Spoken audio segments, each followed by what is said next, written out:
भोजपुरिया जवान सिंह राशि एक एक बंदा के विश्वासी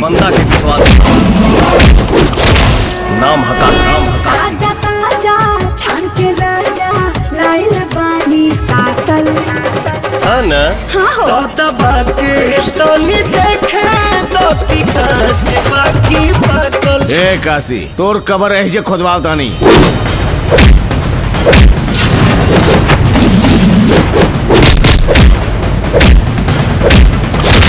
हमार नाम है लोहा सिंह। पहले कपड़ा तो उतारा।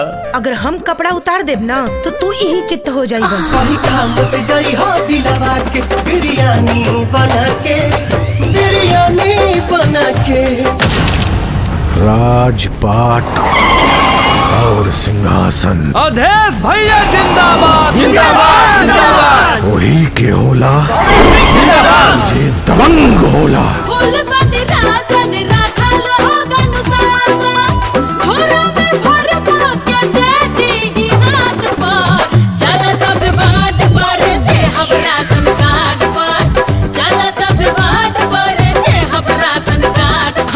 कहतानी ध्यान से सुन। एह बेर विधायक के इलेक्शन तहरा जीते के पड़ी। बड़का भैया प्रणाम। जहिया तुले बचुमा हमरा के राजा तहिया मिठाई बटाबाई हो। अरे नालायक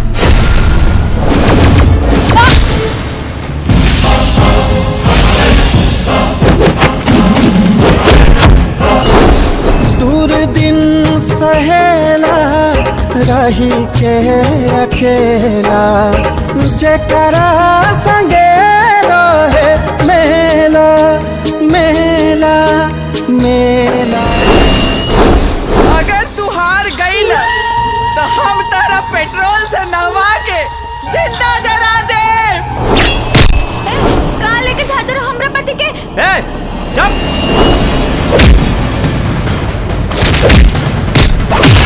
करेला बड़ी परेशान लगे आई ना डरे दूर रह के निकले जान मन वो ना करे। सरक जाला ओढ़नी धड़क जाला जियरा। सूर्यभान सिंह की विरासत के एक गो वारिस बा और हम हई।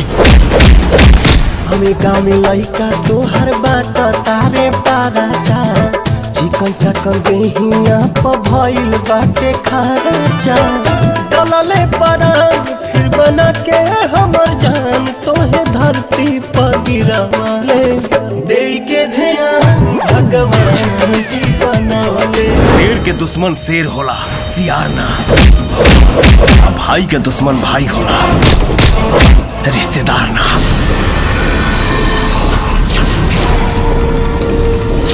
जैसे हर कोना में हवा बा